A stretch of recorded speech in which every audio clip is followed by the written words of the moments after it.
우리 중국 간단하게 네. 이제 중국에 관심이 없네.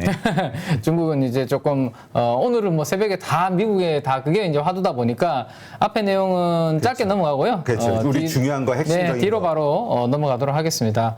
자, 그냥 이제 오늘 이 중국의 위안화가 장중에 보시면 엄청나게 이렇게 큰 변동성이 나타났습니다. 그죠? 위로 큰 폭으로 위안화가 약세가 나타났다가 어이구 이게 뭐야 그랬다가 안정을 찾았다가 살짝 올라오는 그런 그림인데 요 위안화가 장중에 오늘 새벽에 이렇게 급등했던 이유가 다 연동되는 부분이 이제 미국과 관련된 그런 내용들이기 때문에 잠시 후에 한번 살펴보도록 하고요. 위안화는 엄청나게 큰 폭으로 변동성이 나타났다가 안정을 찾고 있다라는 거 보시면 되고 오늘 새벽에 미국에 상장된 중국 기업들 ETF는 1.4% 정도 상승 마감을 했다 정도로 그 안정을 찾아가고 있다. 미국에 상장되어 있는 중국 기업들도 뭐 그렇게 한번 보시면 될 것 같습니다. 자, 비트코인도 한번 보시면 뭔가 이 우리나라 시간으로 요 시간대 9시 반 뭐 요 정도 시간대 밤 8시 이후에 뭔가 위안화도 그렇고 비트코인도 아주 큰 폭의 변동성이 나타나는 게 다 특징적으로 공통적으로 지금 나타나고 있는 부분이죠. 그래서 비트코인도 아래쪽으로 큰 폭으로 19,000까지 비트코인이 하락했다가 겨우 지금 19,600 정도까지 회복을 한 이런 모습. 자, 요 시간대에 뭔가 이벤트가 시장에 큰 이벤트가 있었다라는 거죠, 그죠? 그래서 그게 지금부터 우리가 자세하게 보고 다음 7월 27일 날 FMC 연준 회의가 이제 2주 뒤에 있는데 거기까지도 이야기를 잠깐 드리면 될 것 같습니다. 뭐 이미 다들 뭐 앞에서 아마 출연하신 분들이 다 이야기를 하셨을 겁니다. 그죠? 9.1%의 6월 달에 물가가 전년 동월 대비해서 상승했다. 뭐 그런 내용들 아마 헤드라인으로 지금 다 보셨을 거고 저는 이제 직접 이제 여기 미국의 이제 이 CPI를 발표하는 기관의 사이트에 들어가서 이제 요거 캡처해온 부분들인데 지금 보시는 것은 전년이 아니라 전월 대비 상승률입니다. 전월 대비해서도 1.3%가 올랐거든요. 그러면 매월 1%씩 이렇게 1.3% 올라가면 1년 동안 거의 뭐 물가가 한 12%, 13% 오르는 걸로 단순 그렇게 볼 수 있을 정도로 아주 가파르게 물가가 지금 올라가고 있는 그러한 그림으로 보시면 되고요. 시장 예상치 대비해서 전월 대비해서도 상승을 한 겁니다. 자, 요 그래프가 이제 조금 재밌는 그래프인데요. 요 그래프는 이제 위에 있는 그래프가 CPI 9.1% 나온 그 내용이죠. 전월 대비해서, 전년 동월 대비해서. 근데 아래쪽에 있는 게 뭐냐 하면 여기 보시면 올 아이템이긴 한데 올 아이템 모든 항목이긴 한데 이 푸드랑 에너지를 제외한 그죠? 음식료와 식료품과 에너지를 제외한 근원 CPI는 지금 보시면 3개월 연속으로 지금 떨어지고 있거든요. 빠지고 있다. 네, 빠지고 있습니다. 그래서 이 두 개의 스프레드가 벌어지고 있는 모습이 상당히 지금 특징적인, 원래는 여기 같이 올라오다가, 그죠? 같은 스프레드로 올라오다가 지금 전체 CPI는 올라가는데 근원 CPI는 떨어지는, 그래서 이런 부분들이, 그러면 식료품과 에너지 쪽에서만 안정을 찾으면 물가가 조금, 하향 안정화 될 수 있겠구나라는 그런 기대감을 한번 가져볼 수 있는 그런 그래프인 것 같고요. 자, 지금 보시면 뭐 예상치는 8.8이었는데 9.1로 나왔습니다. 그죠? 9.1로 나와가지고, 지난번에 뭐 9자 나올 수도 있다라는 이야기를 백악관에서 살짝 흘린 것 같은데 예상대로 지금 나왔는데 자, 지금부터 잘 봐야 되는 게 그러면 어떤 항목이 6월달 들어와서 많이 튀었나 그거를 이제 보셔야 되는데 핵심은 여기입니다. 에너지 항목 제가 노란색으로 미리 다 색칠을 해놨거든요. 에너지 커머디티 이쪽 가솔린 여기가 보시면 숫자가 다 높아요. 밑에 있는 숫자들은 다 0점 몇 별로 큰 숫자가 없잖아요. 그죠? 그렇죠. 다른 항목들은. 근데 두 자리 숫자네. 네, 유일하게 지금 에너지 가솔린 이쪽이 지금 거의 전년 동월 대비해서 7.5%, 가솔린도 11%. 여기가 영향을 크게 줬다 정도로 보시면 되고, 나머지는 이제 주택 거주하는 임대료 정도, 여기가 밑에 있는 이 정도가 영향을 좀 준 것 같아요.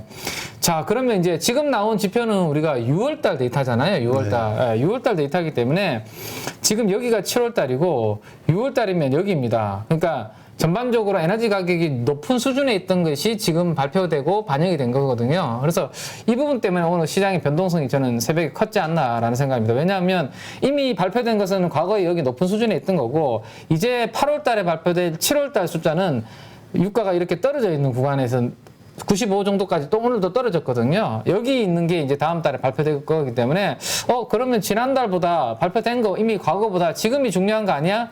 이런 부분들을 아마 시장에서 오늘 새벽에 많이 예상을 하셨던 것 같아요. 그래서 미국 가솔린 가격 제가 오늘 새벽에 다시 한번 들어가서 업데이트를 해보니까 지난번에 제가 지난 주말에 강의할 때도 보여드렸지만 이게 4.7 얼마라는 거 숫자를 보여드렸는데 오늘 새벽에 들어가 보니까 4.646까지 지금 더 떨어졌더라고요. 가솔린 가격이. 그러면 이번에 요 떨어지는 게 반영이 되는 다음 달이면 좀 나아질 수 있지 않을까라는 그러한 물가에 대한 기대감을 할 수 있을 것 같아요. 그래서 이제 지금 표정이 안 좋으시잖아요. 그죠? 내가 그랬지. 이거 지금 마음에 안 든다고 이번 물가가. 그래서 전체 유가가 지금 하락하고 있는데 그게 반영 안 된 건데 왜 이 6월달 CPI에 자꾸 호들갑 떠는 거야. 뭐 약간 그런 지금 못마땅한 내용들이 바이든 대통령의 코멘트가 오늘 새벽에 나왔다라고 보시면 될 것 같아요. 자, 그래서 CPI 발표 후에 나스닥 선물 움직임을 한번 보시면 좋을 것 같습니다. 여기 8시 이후 아까 왔다 모든 오늘 지표들이 다 여기에 동시간대에 변동성이 아주 큰 것을 볼 수 있죠. 그래서 CPI 발표되고 난 다음에 박살난 거죠. 나스닥 선물이 순식간에 급락을 했다가 가만히 생각해 보니까 지금 나온 지표는 지난달에 높은 수준의 데이터가 나온 건데 앞으로는 지금 가격들이 원자재 가격들이 다 내려오고 있으니까 좀 나아지지 않겠어? 이런 생각들을 하게 되지 않았을까? 시장 참여자들이 그죠? 그러면서 나스닥 선물이 이렇게 회복하는 그런 그림으로 보시면 될 것 같아요. 또 하나 이제 영향을 준 부분은 조금 전에 우리가 오늘 물가에 에너지 가격이 많이 영향을 줬다라고 생각했는데 오늘 이제 인벤터리라고 이게 이제 재고잖아요, 재고.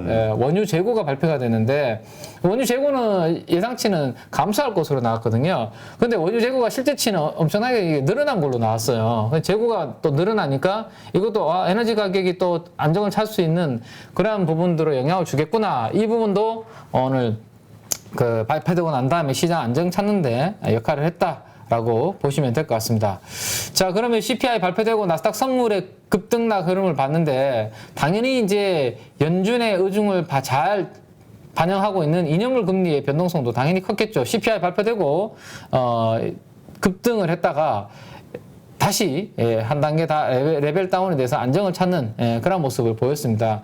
근데 지금 보면 금리는 이념물은 여전히 3.12%로 3% 이상에서 오늘도 거래가 되고 있거든요. 이념물은. 그래서 이 부분 한번 보시면 되고 자, 그 다음에 10년물 금리도 보시죠. 똑같은 시간에 큰 폭으로 뛰어 올랐다가 10년물 금리는 더 큰 폭으로 내려왔습니다. 내려와서 2년물 금리는 3% 이상에서 끝났는데 10년물은 2.90%까지 이렇게 내려오는 그런 그림으로 끝났거든요. 그래서 급등했다가 다시 안정을 찾는데 이게 근데 저렇게 금리가 올라가고 물가 올라가서 금리 올라가면 경기가 힘들어지겠지. 그 부분이 아마 10년물에는 반영이 되었겠죠. 그죠? 그러면서 이게 2.9%까지 추가적으로 더 큰 폭으로 하락했다라고 보시면 될 것 같습니다. 그래서 오늘 나오는 헤드라인은 장단기 금리의 차이가 2000년 이후로 최대치로 오늘 벌어졌다라는 거거든요. 그러니까 연준의 금리 인상의 스탠스는 유지될 거다라는 것 때문에 2년물은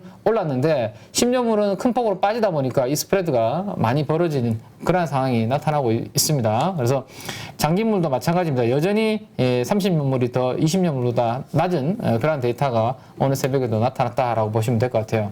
자, 이제 분위기가 완전히 달라졌습니다.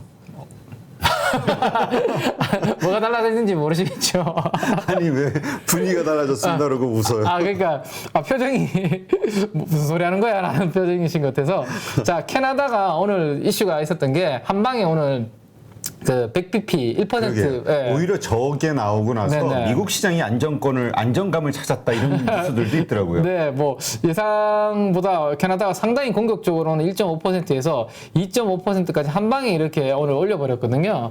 그러다 보니까 미국의 연준의 이제 7월 달에 금리 인상의 확률이 어디로 움직였는지 시장에서 아마 오늘 아마도 많은 분들이 이야기하실 것 같은데 자, 이게 그래프가 이동을 해버렸어요. 7월 27일 날 다다음 주에 우리가 FMC 회의가 있는데 원래는 왼쪽에 있는 그래프가 75bp 금리 인상을 예상하는 그래프거든요. 이 확률이 원래 최근에 이만큼 올랐었죠. 그리고 100bp 인상이 요만했잖아요. 최근에 제가 보여드렸던 그래프는. 근데 오늘 CPI가 발표되고 난 다음에 완전히 역전이 됐습니다. 아이고 75bp는 물 건너갔고 100bp 한 방에 인상해서 2.50에서 2.75까지 한 방에 올라가는 것으로 지금 거의 확률이 80%까지 반영이 되고 있습니다. 그래서 캐나다와 마찬가지로 미국 연준도 다다음 주에 금리 인상을 100bp 할 것으로 이미 페드 워치에서는 이렇게 반영을 하고 있다라는 게 오늘 새벽에 발표되고 난 다음에 확 달라졌다 이겁니다. 이게. 아니 저거를 정점으로 보더라고. 그러니까 뭐 시장에서 그렇죠. 아 그래. 그 안 좋은 거 알겠어. 얼마나 안 좋은 그 안 좋은 거를 한 방에 해결할 수 있는 방법이 바로 그냥 저런 파격적인 금리 인상. 네, 오늘 그래서 미국 나스닥이 큰 폭으로 하락했다가 좀 안정화된 부분이 이제 클라이막스로 가고 있는 거 아닐까. 아마 그런 부분들이 조금 반영이 된 것 같아요. 그래서 그런 차원에서 오늘 간이 티를 입고 오셨. 간이? 이제는 간이? 오늘 올라가니? 이제는 간이 뭐 근데 어쨌든 근데 저는 모르겠습니다. 이게 에너지 가격은 조금 안정을 찾고 있는데 아직 뭐 주택 임대료라든지 이런 부분들까지 드라마틱하게 좀 보여줘야지 연준의 금리 인상이 좀 멈추지 않을까 싶은데 아무튼 7월 27일은 100bp 인상하는 걸로 거의 지금 보시면 이렇게 70% 이상 80% 가까이 반영을 하고 있습니다. 근데 9월달 보시면 9월달은 2.75에서 3.50이니까 75bp 반영할 것으로 지금 예상을 하고 있거든요. 그리고 나머지 11과 12월 달은 25bp 정도 인상할 걸로 지금 반영을 하고 있습니다. 그래서 하반기에 100bp 더 9월부터 12월까지. 그래서 이렇게까지 아마 되지 않을까 시장은 예상을 하고 있는 것 같고요. 그 다음부터 지금 보시면 금리가 오히려 이제 떨어지는 걸로 나오죠. 이렇게 밑으로, 그죠?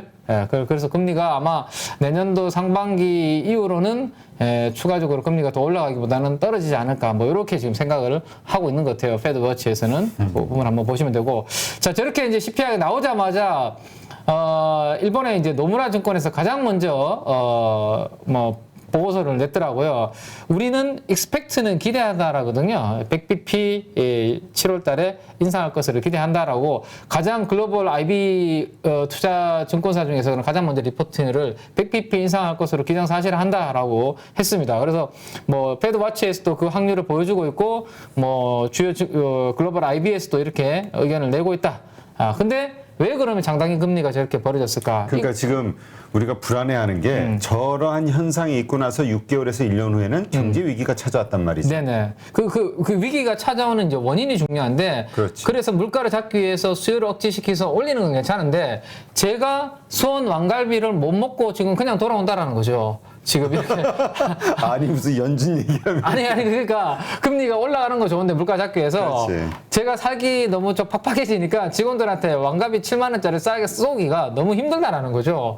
4명에서 1인분만 먹어도 28만 원이거든요. 어떻게 쏩니까 제가? 그거는 그건 아니에요? 코로나 이전에도 쉽지 않았었는데 코로나 이전에 그래도 그 원래 직원들한테 힘들었던 거 아니에요? 그래도 제가 한 번씩 과감하게 쏜 적이 과거에 있었던 것 같은데 지금은 더더욱 힘들다라는 거죠. 네, 그래서 100bp 인상하는 거는 좋은데 이게 경기 침체로 이어질까봐 소비가 줄어들고 그렇죠. 그죠? 재고는 쌓이고 이거를 과연 미국 경제가 잘 버틸 수 있을까? 그 부분이 2000년 이후로 지금 라지스트죠. 가장 크게 지금 장단기 금리 차가 벌어지게 되는 그러한 영향을 주고 있다라는 겁니다. 그래서 이거를 잘 극복하면 좋은 거고 네. 이거 잘 극복 못하면 조금 힘들어질 수 있다. 뭐 우리가 아직은 미래에 와봐야 아는 거니까 모르지만 그렇죠. 이 부분의 불확실성이 지금 남아있고 장단기 금리의 역전 때문에 이야기가 나오고 있다. 그래서 오늘 새벽에 가장 큰 이벤트는 방금 관련된 그런 내용들이었다라고 한번 정리를 깔끔하게 하시면 될 것 같고요.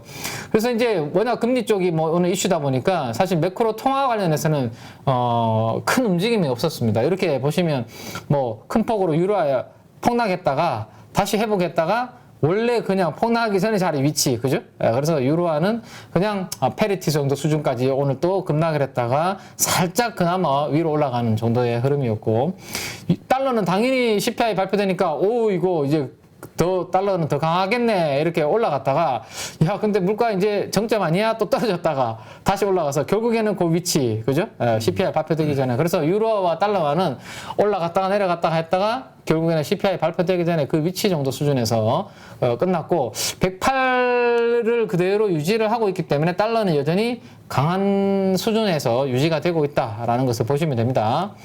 자, 뭐 요거 보시면 되고요. 자, 근데 어제 우리나라가 제가 어제 미리 말씀을 드렸죠. 역외 환율이 우리나라 원화가 상대적으로 그래도 다행히 좀 안정을 찾는 모습이었다라는 말씀을 드렸고, 어제 원화가 다시 1,306원 정도에 이렇게 내려오면서 끝났습니다. 물론 아래 꼬리가 좀 달리긴 했지만, 그래서 오늘 새벽에 이제 끝난 걸 체크하니까 소폭 더 하락을 했더라고요. 어제 우리 종가가 1,306원에 끝났잖아요. 그죠? 네. 근데 새벽에는 지금 1,304원 정도에 끝났기 때문에 원화가 살짝 더 강세로 움직였기 때문에 오늘 우리나라 원화도 그렇게 나쁘지는 않을 것으로 장중에 그렇게 흐름으로 한번 예상을 해봐도 되지 않을까.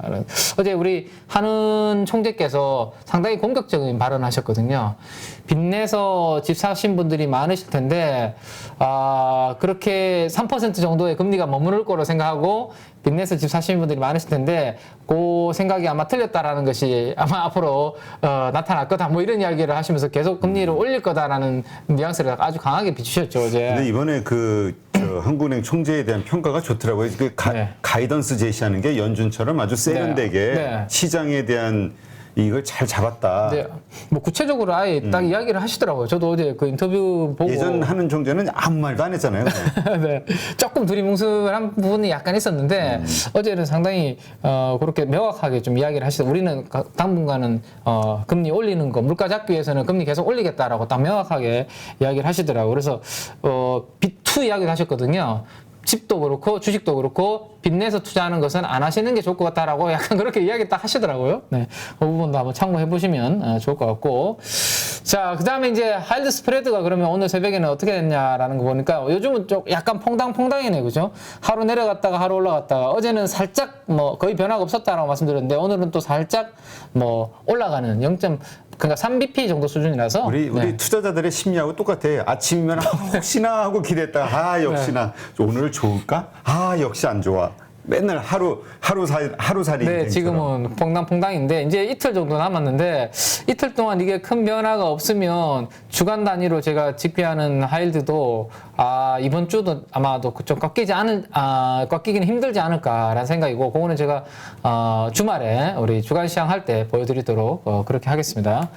자, 심리는 조금 공포 쪽으로 극단적인 공포 쪽으로 약간 기울어 버렸네요. 오늘 뭐 CPI 급등하고 장중에 변동성이 워낙 커졌다 보니까 약간 우리 대표님이 좋아하시는 빨간색 구간으로 좀 대표님이 좋아하는 게 아니고 주식을 막 집중하고 싶어하는 구간으로 투자의 지표로 삼는 네, 꼭 13이야. 네, 지금 25 밑으로 떨어져서 이렇게 익스트림 피어 쪽으로 약간 미국의 투자자분들은 심리가 악화되는 그런 모습이었습니다.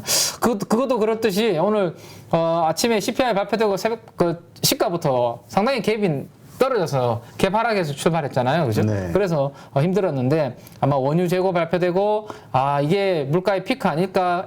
에너지 가격이 피크 아닌가? 뭐 그런 부분들이 반영이 되면서 그나마 보합까지 이렇게 올라오면서 마무리됐다 정도 보시면 될 것 같고 오늘 새벽에도 여전히 위에 갭은 당연히 못 메웠고요. 하지만 아직 하락의 이 지지 갭은 아직도 버티고 있다 정도의 오늘 흐름. 그래서 이제 거래일수로 이틀 정도 남았는데 아마도 뭐 위로 넘어서기 어려울 거고 그렇다고 밑으로 깨기도 어렵고 그래서 이 박스권 아래에서 이번 주는 아마 나스닥이 그냥 마무리하지 않을까 뭐 한 이틀 정도 남았기 때문에 뭐 변동성이 나타날 수 있겠지만 이 정도 흐름이 되지 않을까 한번 추정을 해봅니다. 추정입니까? 희망 고문입니까? 저는 뭐 위로 올랐으면 좋겠죠. 위에 당연히 희망 고문이 아니라 저는 위로 치고 올라갔으면 좋겠는데 지금은 뭐 여기 갭 지지도 밑으로 크게 깨지지는 않을 거예요. 왜냐하면 제일 뭐 기다렸던 이벤트가 이미 끝났기 때문에 밑으로 하방으로도 뭐 깨지 않을 것 같고 2주 뒤에 연준에 2주 뒤에 그 이벤트가 이제 남아 있는데 거기에서 이제 이벤트에 따라서 아마 방향성이 결정되지 않을까 싶거든요. 그래서 그거는 7월 27일까지 우리가 또 기다려 봐야 되지 않을까 생각입니다. 자, 오늘 새벽에 끝난 미국의 업종판은 그래서 뭐 등락이 많이 이렇게 엇갈리는 그런 모습이 나타나고 있습니다. 뭐 여기 테슬라하고 아마존 정도가 그나마 오늘 조금 초록색으로 조금 1% 정도 강세를 보였고 오늘 뭐 구글이 조금 하락하는 모습이 특징적이고 반도체 관련주 쪽에서도 등락이 좀 엇갈리는 그런 모습. 마이크론 테크놀로지가 어제는 한 2% 정도 올랐는데 오늘은 0.3% 정도, 0.5% 정도 이렇게 약보합 정도에 끝났습니다. 그래서 이걸로 보면 마이크론의 어제 우리가 이제 공부를 했었던 히로시마의 폐업의 이 정전 사태가 생각보다 데미지가 마이크론한테 크지 않구나 정도 한번 생각해 볼 수 있을 것 같아요. 그러니까 우리가 지금 저 마이크론의 지금 흐름을 보고 어제 같은 장에서도 필라델피아 반도체 지수 이런 어떤 흐름들을 보면은 참 이 언론이 됐든 아니면 증권사 리포트 이거 해외도 마찬가지구나. 이 모건 스탠리를 얼만큼 믿어야 될까? 자, 그래서 모건스탠리 나빠. KB증권도 믿을만한가? KB증권요? 아, KB증권은 뭐 확실하죠. 저희 KB증권 리서치 하우스가 그래도 여의도에서는 거의 인력 구조상으로는 풀이 가장 많을 거예요. 사람 숫자로는. 퀄리티도 숫자가 중요한 게 아니고. 퀄리티도 그래도 그 리서치 하우스에 돈을 많이 쓰신다는 거죠. 네. 나머지는 요즘 워낙 힘들어서 리서치 맞아요. 하우스 규모를 좀 축소하는 분위기거든요. 예전 우리 네. 보면은 우리가 외국계를 그래도 조금 이렇게 인정해 주는 게 리서치가 그 자기 전담 섹터들이 있고 네, 네, 네. 짧고 오랫동안 네, 그렇죠. 그러니까 그만큼 많은 애널리스트들이 많은 이제 각자가 전담하는 기업들을 파고 오랫동안 네, 네, 파고 네, 들어와서 다 이해를 하고 있는 이런 경력자들이 많다는 거. 그렇죠. 근데 우리는 이제 한 명의 애널리스트가 커버하는 기업들이 너무 많다 보니 네. 전부 좀 뜨문뜨문 알리는 거. 그게 이제 구조조정을 하니까 섹터 커버를 해야 되는데 사람은 없고 그러다 보니까 임 대표님한테 화학도 맡기고 철강도 맡기고 네 조선도 좀 해라 뭐 이런 식으로 시컬리컬이 다 맡겨버리니까 조선 매수 좋아요. 아, 좋아요. 근데 그걸 그러니까 그러면 이거 다 좋으니까 이거는 관망. 그러니까 그렇게 내 의견을 내버릴까 봐 못 믿는 거죠. 그러니까. 분명히 인터넷 게임 하시던 분이 갑자기 바이오 해버리고 이러니까 신뢰가 안 가고 그래서 여러분들도 잘 보셔야 돼요. 이 애널이 뭔가 투자 의견을 냈는데 과거의 이력을 한번 보시고 이쪽 섹터를 꾸준하게 봐오시던 분인가 아니면 갑자기 리서치 구조조정에 따라서 어쩔 수 없이 이 섹터를 맡게 됐는가 그런 부분도 보고서 보시면서 한 번쯤은 이렇게 체크해 볼 필요는 있을 것 같아요. 저희도 마찬가지거든요. 인력이 자꾸 떠나면서 안 하시던 분이 다른 섹터까지 맡게 되면서 뭐 그런 부분이 있기 때문에 한번 생각해 보시고요. 네. 네. 이거 가볍게 한번 생각해 보시면 너무 심각하게 생각하지 마시고. 제일 애매한 게 매수 그런데 목표가 하향 근데 그렇죠. 하향을 하는 게 1,000원. 조금 어중간하게 그죠? 이것도 아니고 저것도 아니게. 이게 뭐야? 맞습니다. 네. 자, 그래서 요즘은 그래서 특히나 바이오 애널 분들이 요즘 되게 힘들어하세요. 힘들 거예요. 네, 특히나 맞아요. 개인 투자자분들이 바이오가 워낙 안 좋다 보니까 그 개별 애널리스트 분들한테 항의를 너무 하셔가지고 그 번호를 알아내가지고 그래서 여의도 떠나시는 그 바이오 애널리스트 분들 되게 많으시고 그래서 그 현업의 그 기업들의 IR 팀장이라든지 재무 담당 이사로 많이 가시더라고요. 그래서 현장이 요즘 맞아요. 현실이 그렇습니다. 네. 네. 자, 거기까지 말씀드리고 자, 요거는 그래서 이제 우리나라와 이제 미국의 지난번에 제가 한번 보여드렸던 건데 어제 우리가 1.75로 올렸잖아요, 그죠? 아니죠. 1.75에서 우리가 지금 1.50에서 1.75 올린 거죠? 헷갈리네요. 그죠? 네. 그래서, 요렇게 지금 올렸는데, 지금 미국이 7월 27일 날 2.5가 되면 바로 역전이 되는 이런 부분입니다. 그죠? 그래서 아마 바로 1bp 올라서 2.75로 될 거로 이제 미국이 이제 나오고 있습니다. 그래서 이게 한미 간의 금리 역전으로 인해서 7월 말에 역전되면 그때부터 자금 뭐 유출이 크지 않을까 뭐 이런 우려감들이 지금 나오는 이유가 이런 부분들인데 근데 제가 주간 시황에도 이제 말씀드렸지만 하나투자증권에서 이제 그런 내용들을 만들어 놓으신 게 있어서 그걸 말씀드렸는데 과거에도 이렇게 역전된 경우가 있었지만 생각보다 외국인들의 자금 뭐 유출은 크지 않았다라는 것을 제가 주간 시황에서 그래프로 보여드렸으니까 그 부분 한번 참고해 보시면 좋겠고 대만이 어제 증시를 방어하겠다 뭐 그런 대책이 나오면서 TSMC라든지 이런 관련주들 급등하면서 어제 강했거든요. 그러니까 우리나라도 약간 이제 눈치를 이제 정부에서 보시지 않을까 만지작 하시는 것 같아요. 그죠? 그래서 증권의 뭐 시장 안정 펀드 조성을 해야 되지 않나. 이게 과거 위기 때마다 했던 거잖아요. 지금 시기를 그렇죠. 딱 보면. 그래서 이번에도 뭐 그런 것들을 좀 해주면 증시에 그래도 좀 단물로 좀 효과를 좀 주지 않을까. 그렇죠. 요새 수급이 없는 그렇죠. 상황인데. 개인 투자자들만 지금 외롭게 버티고 있는데 정부에서 이렇게 좀 도와주면 또 워낙 싼 기업들이 요즘 주가 많이 빠져서 펀더멘탈만 봤을 때는 참 이 기업 이 정도면 진짜 싸다라는 생각들이 드는 기업들이 많거든요. 근데 워낙 심리도 안 좋고 하니까 그러는데 이럴 때 정부에서 그런 좋은 기업들 사뒀다가 나중에 제 가치를 찾으면 그때 또 차익 실현하고 이러면 또 좋지 않을까 싶거든요. 그래서 이 부분 앞으로 확정이 되는지도 한번 기대를 해보시면 좋을 것 같습니다.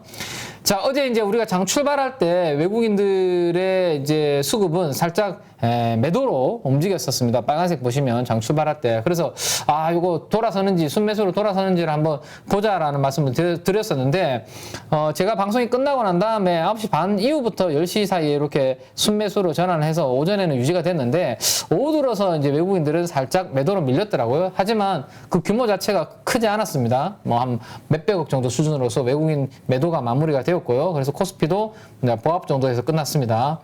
자, 드라마틱한 움직임은 어제 코스닥에서 있었어요. 코스닥은 시작과 동시에 어제 한 500억? 네, 500억 정도가 매도가 쭉 나왔습니다. 그래서 분위기가 안 좋았거든요. 안 좋았는데 11시부터 시작을 해서 외국인들이 방향을 돌리기 시작했습니다. 돌리기 시작해서 거의 뭐 플러스로 살짝이지만 외국인들은 매도한 부분들 다 환매수해서 플러스로 마무리가 되면서 지수도 어제 1% 이상의 강세 흐름을 코스닥도 유지하는 그런 모습이 상당히 특징적이었죠. 그래서 잠시 후에 개장할 때 또 외국인 수급은 어떤 방향인지 가족 여러분들과 함께 체크를 한번 해보도록 하겠습니다. 자, 어제 그래서 코스피에서 외국인들이 이제 매도가 그나마 이제 코스닥은 다 환매수했는데 코스피만 팔았는데 어제 뭐 어디를 팔았는지를 보니까 어제 삼성전자와 SK하이닉스 반도체 원투를 어제 원투펀치를 외국인들은 팔아버리는 그런 모습이었습니다. 그래서 어제 시가는 조금 높게 출발했잖아요. 마이크론에 대한 그 기대감에. 근데 외국인들이 어제 뭐 1200억, 400억 이렇게 각각 매도를 하면서 시가 대비해서 약간 밀리는 그런 그림으로 어제 반도체 원투펀치가 마무리가 되는 그런 모습이었습니다. 그래서 요 종목 두 개를 제외하면 나머지 종목들은 뭐 100억대 그다음에 100억 미만에 이렇게 그림을 많이 보이고 있는데 금융주들에 대해서 최근에 이게 특징적으로 계속 매도가 많이 나오는 것 같아요. 네. 신한지주, KB금융, 기업은행. 그러니까 저도 이제 KB금융그룹 내에 속해져 있지만 금리가 이렇게 조금 올라가는 구간에서는 은행은 조금 유리하다라는 그런 평가들을 과거에도 많이 받았고 애널리스트들 보고서를 보시면 은행주들은 금리 인상할 때 실적도 좋고 괜찮다라는 내용들이 많거든요. 근데 최근에 금융주들 주가 은행주들 보신 분들은 아시겠지만 대부분 주가가 많이 이렇게 하락해 있는 그런 상황입니다. 이게 아무래도 이제 이렇게 금리 올라가고 가계부채 많은 상황에서 연체율 올라가니까 그런 부분들이 이제 영향을 조금씩 받는 것 같아요. 그래서 뭐 하는 총재가 이제 금리를 어제 이제 또 50bp 우리나라는 처음이죠. 50bp 한 방에 올린 것은. 그래서 이런 부분들이 금융주들의 바닥을 좀 잡아줄지 그거는 관전 포인트로 한번 봐야 되지 않을까 싶고요. 자, 코스닥에서는 외국인들이 뭐 매도를 몇백억 하다가 막판에 다 매수로 채워버렸는데 우리가 이제 유럽 쪽 이틀 전에 우리 대표님이 유럽 쪽에 약간 이런 의지가 있는데 괜찮을까라는 것을 우리가 공유를 한번 했었는데 그게 이제 대세의 흐름이 바뀌지 않으면 별 이슈는 없을 것 같다라는 걸 어제 그저께 우리 계속 체크를 했는데 에코프로비엠 LNF까지도 이제는 외국인들이 담아버리는 공격적으로 어제 가장 많이 사버렸고 어제 주가 이 두 개의 주가는 뭐 큰 폭으로 어제 뛰어 올랐거든요. 그래서 아마도 이틀 전에 그 유럽에서 나온 그 노이즈에 대해서는 시장에서 별로 아직은 신경을 안 쓰고 있다라는 게 명확하게 어제 확인이 됐다라고 보시면 될 것 같고 에코프로 비엔과 LNF는 제가 뒤에 한번 말씀을 드릴 테니까 그때 한번 보도록 하고요. 그 다음에 이제 주목할 외국인들 순매수 쪽은 게임주 이 두 종목이었습니다. 펄어비스, 위메이드 실적도 안 좋고 특히 특별한 모멘텀도 지금 크게 없는 상황인데 낙폭 과대 컨셉으로 들어오는 건지 펄어비스와 위메이드에 대해서 외국인들의 순매수가 좀 들어오는 그런 모습 정도. 그 다음에 이제 컨텐츠 관련해서 CJ ENM 정도 이렇게 한번 보시면 될 것 같아요. 자, 여기까지 한번 순매수 금액 기준으로 한번 봤고요. 이제는 순매도 금액 대비해서 시가총액까지 감안해서 이제 순매수 강도를 이제 매일 보여드리고 있는데 어제 공통적인 업종은 화장품 업종을 기관과 외국인들이 공통적으로 사는 모습입니다. 근데 저는 개인적으로 이 화장품 업종에 대해서 815에서 이렇게 한 번씩 말씀드릴 때마다 제가 그렇게 썩 좋게 보고 있는 업종은 아니다라는 뷰를 저는 드렸었거든요. 왜냐하면 과거에는 이제 중국 쪽에 수출이 뚫리면서 프리미엄을 많이 받으면서 퍼가 막 20배, 30배 이상 막 받기도 했는데 지금은 중국의 로컬 업체들이 너무 많이 성장을 했고 우리 브랜드에 대한 경쟁이 너무 치열하기 때문에 LG생활건강, 아모레퍼시픽 실적이 다 박살나는 걸 경험을 했잖아요. 그래서 그게 돌아서기 전까지는 뭐 다른 쪽의 수출이라든지 뭔가 데이터가 돌아서기 전까지는 쉽지 않을 것 같아서 저는 그렇게 썩 좋게 안 봤는데 최근에 기관들과 외국인들은 글쎄요 이게 낙폭 과대 컨셉으로 들어오는 건지 뭐 숫자가 여기서 더 나빠지기는 어렵다 역발상으로 시각으로 보는 뭐 부분도 있는 것 같고 여의도에서는 야 화장품이 여기서 더 빠질 게 있겠어 뭐 그런 생각하시는 분들도 계시더라고요. 제가 네. 이렇게 대화를 나눠보니까 그래서 기관과 외국인들도 어쨌든 어제 공통적인 매수는 이 화장품 업종 뭐 코스맥스라든지 이런 쪽으로 좀 들어왔다 정도로 한번 보시면 될 것 같고요. 그 다음에 이제 공통적으로 잡히는 매도 쪽은 전기 장비 업종을 동시에 이렇게 매수 강도 기준으로 파는 모습입니다. 여기에 보시면 상사도 있고 조선도 있죠. 어제 제가 이 시간대에 말씀드렸죠. 유가가 다시 큰 폭으로 하락했기 때문에 유가하고 좀 상관관계가 높은 같이 움직이는 업종은 오늘은 좀 매도도 나오고 좀 주가 조정이 나올 수 있다라고 말씀드렸는데 딱 그들 업종 위주로 어제 기관 투자가들과 외국인들이 매도가 좀 나왔다 정도로 보시면 될 것 같습니다. 네. 자, 그래서 지금부터 매수 강도 상위 종목들 탑 20 정리를 좀 해드리면 자, 에코프로 BM이 어제는 뭐 시가총액의 0.7%를 한 방에 매집하는 그런 모습입니다. 어제는 제가 조금 느낌이 애매했던 게 장 끝나고 실적이 매우 좋은 서프라이즈 실적이 어제 시간의 상한가가 그러니까요. 그러면 기관들이 야 이거는 뭐 그렇게 뭐 안 하겠지만 요즘 기관 투자들이 누가 기관 투자자를 믿어요?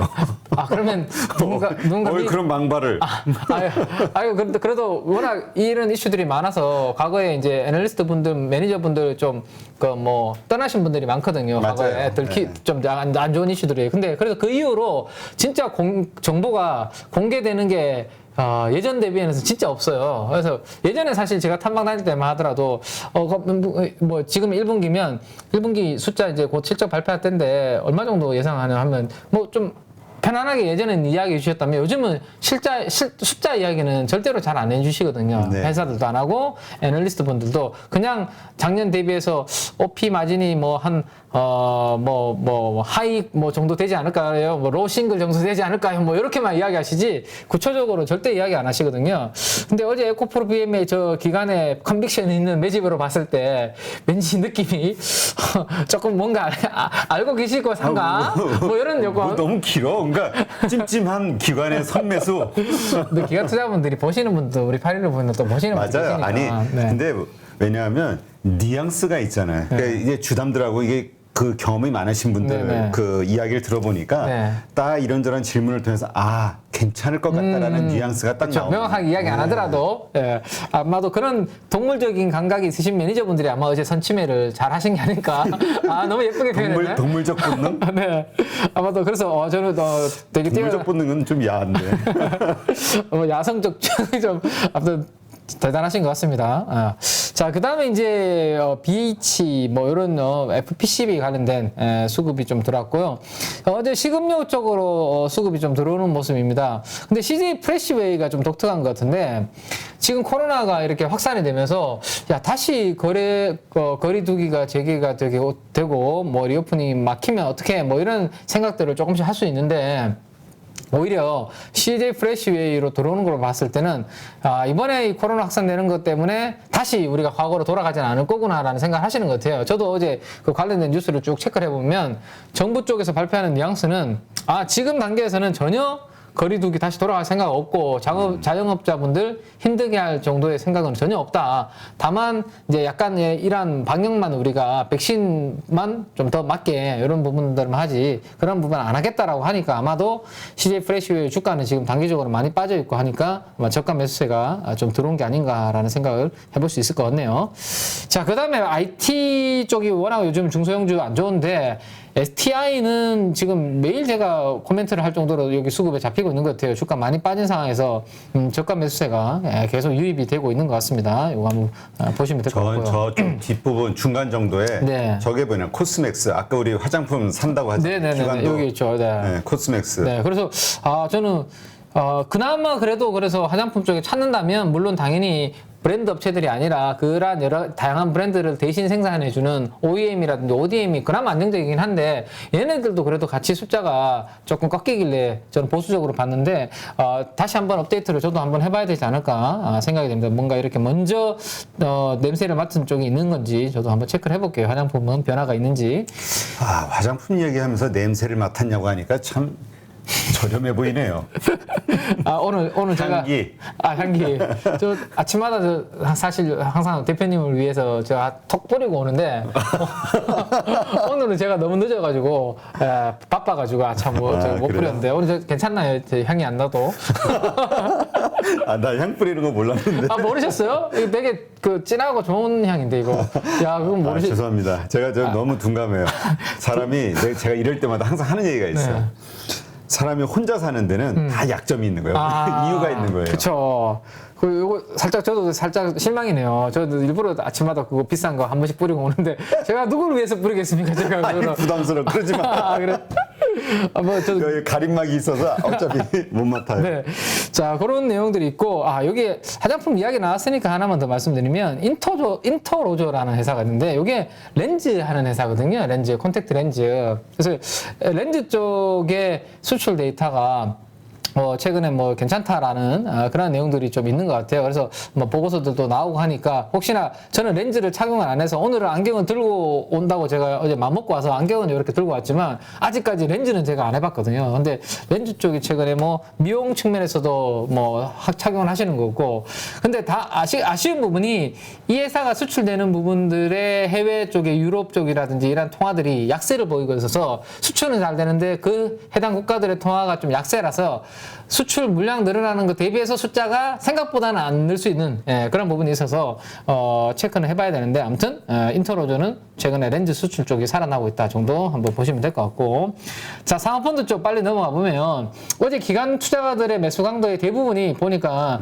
냄새를 잘 맡네. 사모펀드가 역시나 아마 정보력 측면에서 가장 빠르지 않나라는 생각이고 아니면 열심히 통화를 통해서 뭔가 뉘앙스를 느끼시지 않았을까라는 생각을 해보고 자 그다음에 코스모 신소재가 양극재 종에서는 있는데 요거는 제가 뒤에 이제 차트라든지 우리가 8시 40분 이후에 그런 전략이라든지 이런 부분들 말씀을 드린 시간대가 있으니까 그때 자세하게 한번 살펴보도록 그렇게 하겠습니다. 자, 그다음 자동차 부품주 중에서 아까 이제 매수 강도가 양쪽에 다 잡혔었는데 만도가 어제에 이어서 오늘도 매수 강도가 이렇게 들어오는 그런 모습이 상업펀드 매수 강도에서 특징적인 흐름 정도로 한번 보시면 될 것 같고요. 자, 연기금은 어제에 이어서 STI를 또 가장 강하게 편입하는 이런 모습이 좀 특징적이네요. 그죠? STI, IT 장비 중에서는 지금 거의 안 보이는데 STI만 집중적으로 공략을 좀 하고 있는 것 같습니다. 그 다음, 진단 키트 관련된 랩지노믹스를 어제 좀 사는 모습이고요. 삼양식품, 이 정도 한번 연기금에서는 순매수가 좀 강하게 들어왔다. 라는 거 보시면 되고요. 투신이 보니까 코스맥스를 좀 샀네요. 네, 투신이 이 화장품 쪽을 좀 사는 모습이고 좀 공격적인 것들이 있네요. 네네, 이거 샀고 SPG를 투신해서 좀 사는 모습입니다. 여기 이제 로봇에 들어가는 감속기를 하는 회사라서 이제 로봇 관련 테마 있을 때 신고가 가면서 좀 좋았거든요. 근데 최근에 그 관련주들이 주가가 좀 다 많이 빠져 있는 상태인데 숫자도 괜찮고 이 회사는 그냥 로봇 단순 테마로 엮여 있는 게 아니라 진짜 실체가 있는 로봇 관련주인데 주가 많이 빠진 상황에서 저가 매수세가 좀 들어오고 있다라는 거 한번 체크해 보시면 좋을 것 같습니다. 자, 그럼 외국인들은 이제 어디를 한번 공략을 했나 한번 보면 외국인들이 조광 IRI, 네, 요거 공략을 좀 했네요. 조광 IRI. 요건 검은 머리? 그렇지 않을까 싶습니다. 네. DBI텍 공략한 게 저는 특징적인 것 같아요. 네. 그러게요. DBI텍 이슈가 좀. 네, 지금 여러 가지 이슈 때문에 어제도 그냥 양봉 하나, 제가 어제 말씀드렸죠. 3가지 선 중에서 하나 정도는 적어도 DBI텍이 회복을 해야 되는데 아마도 좀 제가 차트를 가져왔지만 나중에 보시겠지만 어제 선 하나 겨우 하나도 회복 못하고 어제 그냥 대롱대로 어제 매달려서 끝났는데 에너지는 그렇게 회복 못하는 모습인데 그나마 외국인들은 좀 저가 매수에 다시 좀 가담을 하는 그런 모습이 어제 특징적이었고 저는 이제 이번에 완성차 업체들의 2분기 실적 추정치 지난번에 제가 한번 보여드렸는데 이거 잠깐만 보여드릴게요. 잠깐만 보여드리고 제가 엑셀로 매일매일 이제 업데이트를 하는 자료 중에 요 자동차 관련된 부분만 제가 한번 보여드리면 자, 요게 실적 자동차 업종과 자동차 부품 업종을 커버하고 있는 애널리스트 분들의 실적 추정치 12개월 포워드 기준입니다. 1년 후에 실적이 어떻게 될 것인지 영업이익 기준으로 추정치를 매일매일 제가 업데이트를 하고 있는 내용인데 노란색이 완성차 쪽이라고 보시면 돼요. 그냥 자동차. 노란색이. 요 짙은 색이 자동차 부품 쪽이라고 보시면 됩니다. 지금 최근에는 언제까지죠? 한 6월 중순, 7월 초까지만 하더라도 방향성이 같이 이렇게 올라가는 그림이었는데 최근 들어와서 이 방향성이 엇갈리는 모습이 딱 나타나고 있습니다. 혹시 모르니까 제가 조금 키워서 보여드릴까요? 네. 노란색의 실적 추정치, 즉 자동차 완성차 업체들의 실적 추정치는 올라가고 있는 반면에 자동차 부품 업종들의 실적 추정치는 약간 떨어지고 있는 그런 그림을 보여주고 있죠. 네. 그래서 지금 자동차 부품주에서도 여러분들께서 잘 선별을 하셔야 되고, 좀 그냥 완성차는 왜 좋으냐? 환율 효과인 거죠. 그죠? 환율이 좋은 거 있고, 또 하나는 이제 우리가 해외 쪽으로, 우리나라보다 해외 쪽 판매할 때는 딜러들을 통해서 판매를 하게 되는데, 딜러들한테 지급하는 인센티브가 많이 줄어들었다라는 그 부분 때문에 아마 2분기 실적이 잘 나올 수 있다. 리포트 보시면 그런 내용들이 많을 거예요. 그래서 실적 추정치가 지금 2분기 실적 추정치가 이렇게 올라가고 있습니다. 반면에 원가 많이 올라가고 뭐 여러 가지 인건비에다가 그다음에 완성차 업체들한테 당하는 CR, 뭐 단가 인하 압력 이런 부분들 때문에 부품 업체들의 실적 추정치는 평균적으로 지금 안 좋아지는 걸로 나오고 있거든요. 그래서 부품 업체 중에서 내가 고른다면 잘 골라야 된다라는 겁니다. 그 중에서도 그러면 실적 추정치가 잘 나오는 기업이 누구냐? 우리가 여러 차례 8.15 가족분들하고 같이 공부를 했던 기업이 화신이라는 기업이죠. 예. 이게 샤시를 만드는 회사고, 이 샤시 자체가 무게가 있고 부피가 크기 때문에 이거는 공장이 있는데 그 부근에 바로 있어야 되기 때문에 미국에서 현기차가 조지아 공장이라든지 신공장 발표를 하면 거기에 따라가서 그 옆에 바로 지어야 된다. 그래서 수혜라고 말씀을 지난번에도 우리가 공부를 같이 했었죠.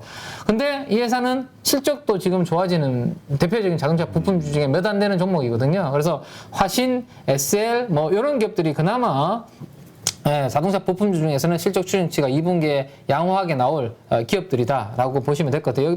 옆에 서현이와도 있는데요. 뭐 이런 기업들 정도로 자동차 부품주들은 선별적으로 잘 보셔야 된다라는 거 기억을 꼭 해두시면 좋겠습니다.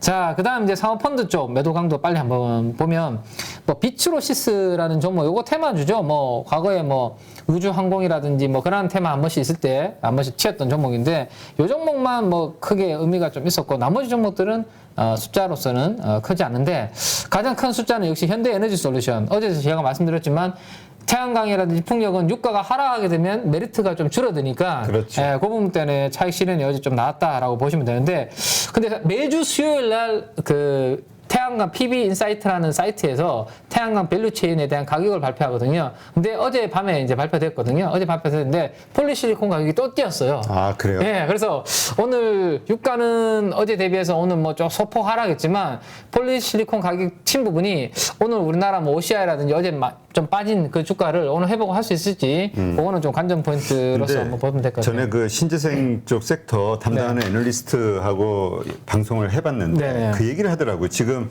신재생 가운데에서, 그러니까 유럽이 지금 빨리 에너지 대안을 만들어야 되잖아요. 근데 가장 빠르게 할 수 있는 게 태양광, 1년 이내에 에너지를 생산할 수 있는 게 태양광이라고. 그러니까 이제 빠르게 어떤 에너지 수급적인 차원에서 태양광을 1착으로 먼저 집중하지 않겠냐, 이런 얘기를 했던 게 기억이 나요. 네네네. 그래서 그래서 이제 그런 것들이 이제 숫자로 확인되기 전까지는 그리드 패리티라고 화석 연료와 이 친환경 에너지와의 전력 효율을 비교해서 이제 많이 해석하기 때문에 당연히 유가가 올라가게 되면 메리트가 이제 살아나는 거거든요. 친환경 에너지들이. 근데 지금처럼 이렇게 유가가 하락해 버리면 굳이 전력 효율이 안 나오는 태양광 풍력 뭐 이런 생각들을 이제 하게 되는데, 대표님 말씀하신 것대로 그렇게 설치량이 늘어나고 숫자로서 뭔가 성장하는 게 보여주게 되면, 이게 꼭 유가가 뭐 많이 안 올라오더라도 이게 앞으로 이제 이 부분이 설치가 늘어나면 숫자 성장이 나올 수 있겠구나라는 그런 부분들이 확인되면 아마 주가는 제가 봤을 때 좀 안정적인 흐름을 만들어 갈 수 있을 것 같거든요. 근데 지금은 워낙 유가의 변동성이 크다 보니까 그렇죠. 거기에 연동이 좀 되는 시기다라고 보셔야 될 것 같아요. 이제 유가는 다 내려갈 걸로 기대하잖아요. 그러니까 이제 인버스, 원유 인버스 투자하시는 분들이 주변에 좀 늘고 있어요. 있더라고요. 맞아요. 네, 있어요. 근데 저거는 골드만삭스에서도 60불인가 뭐 50불인가 네. 예상했잖아요. 저도 이제 사실 몇 안 되는 제가 유가는 뭐 말 더듬는 거 네. 보니까 투자했네. 원유 인버스에. 저는 그렇게 생각을 하고, 과거에도 했다가 세 번째를 제가 한번 했다가 뒤었다고 지난번에 말씀을 유가가 뭐 그랬는데, 아무튼 뭐 세 배짜리 이야기는 생략하도록 하겠습니다. 네, 알겠습니다. 네. 자, 이제 자, 네. 40분이 다 돼가네. 이제 네네네. 우리 공략을 위해서 네, 요 이야기 간단하게. 한번 해볼까요? 자, 이제 우리 종목에 대한 네. 발굴, 투자의 아이디어를 찾는 거니까 네. 안경 쓰시고 종목을 잘 찾아야죠. 안경, 자, 변신 모드. 안경 쓰면 조금 더 잘 보이나요? 확률을 높여야지. 네, 알겠습니다. 근데 불길한 게 이 우리가 투자의 아이디어를 찾기 직전에 그 원유 투자 실패한 얘기를 해가지고 네. 뭐 투자할 때는 항상 성공할 때도 있고 실패할 때도 있죠. 근데 그 확률을 조금씩 높여가면 되는 게 아닌가 생각해요. 확 높여주세요. 네, 잘 보이네요. 아니 확실히 진짜 이게 안경 쓰니까 확실히 잘 보네. 네. 자, 그래서 이제 40분부터는 이제 우리가 이제 전략에 대해서 이제 조금 더 디테일하게 한번 살펴보는 시간인데 일단은 최근에 우리가 진단 키트 관련해서 이제 그 코멘트를 드렸기 때문에 어제 끝난 걸 가지고 간략하게 이제 그 업데이트 해드리고 마무리를 다음으로 넘어가도록 할게요.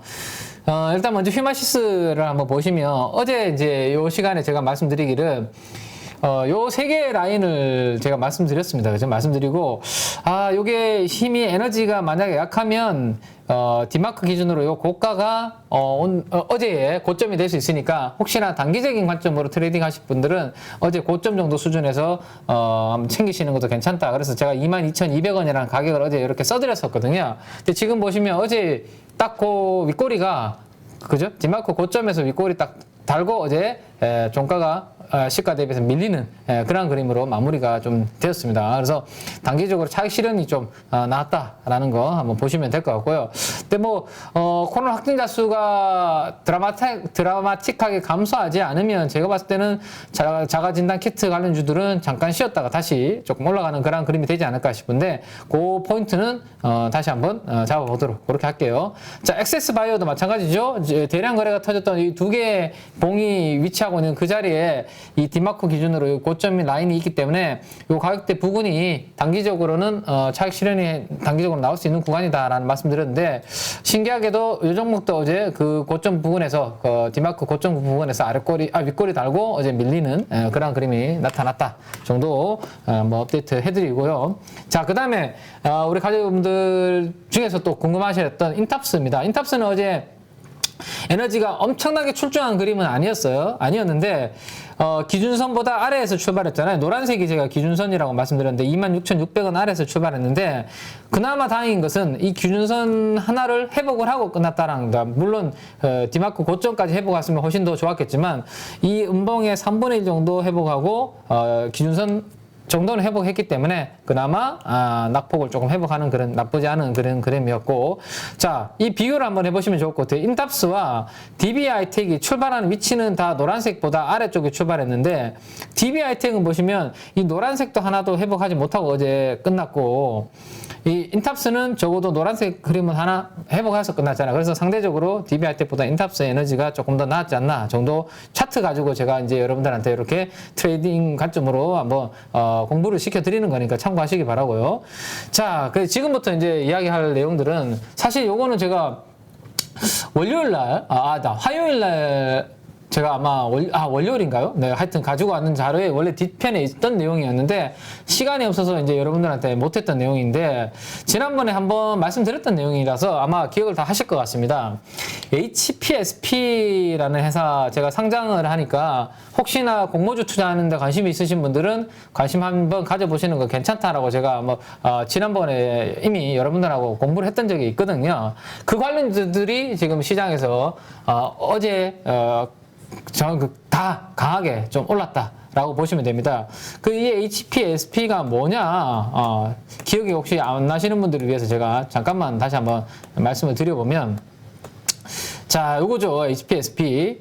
최근에 나온 게 일반 청약이 끝났는데 11조가 몰렸습니다. 그래서 최근에 시장 빠지면서 공모주 쪽에 거품이 다 빠진다라는 내용들이 많았는데, 이 HP라는 회사 때문에 다시 바람이 부느냐. 1100대 넘어서 버렸거든요. 이 경쟁률이 넘어섰는데 이게 뭐 하는 회사냐면 고압 수소를 가지고 반도체 어닐링, 전공정에서 어닐링 하는 장비인데 이게 영업이익률이 제가 50%가 되는 기업이다라고 말씀드렸습니다. 여기 보시면 영업이익률이 50%. 그래서 이 알짜 기업이 상장되는데 바로 상장일이 내일이죠. 내일이라서 제가 지난번에 아마 이미 여러분들한테 말씀을 드렸습니다. 그래서 요 관련된 종목들이 움직이고 있다. 그래서 이 테마가 지금 형성이 되고 있는데 요 정도는 여러분들께서 알고 계셔야 될 것 같아요.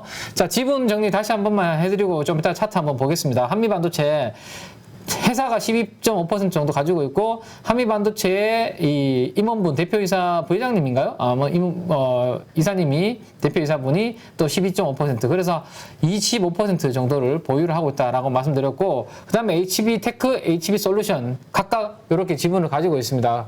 자, HPSP가 지금 공모가 기준으로 상장하면 4,500억 정도, 4,500억에서 5,000억 사이에 상장이 되는데 따상이 가면 1조 정도가 되거든요. 그러면 1조 곱하기 지분율을 다 하면 보유 가치가 나오는 거거든요.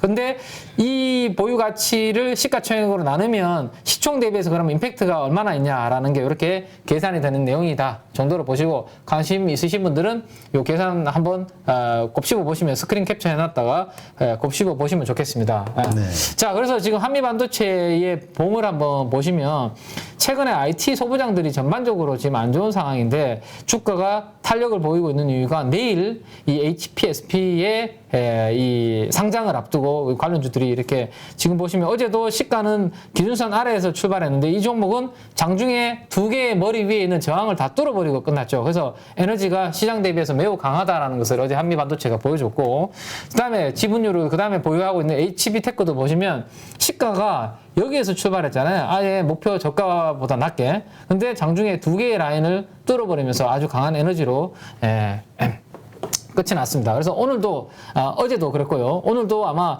이런 목표 고가까지 트라이하는 그런 그림이 내일 상장 때까지는 그 흐름이 이어지지 않을까라는 거 생각해 볼 수 있을 것 같고 마지막으로 HB솔루션도 마찬가지로 그런 그림이 나타나지 않을까 생각이 됩니다. 그래서 한미 반도체 관련해서 HPSP 내일 상장 관련해서 그 관련주들 3개에 대해서는 관심 있으신 분들은 그렇게 한번 점검을 한번 해보시면 될 것 같고요.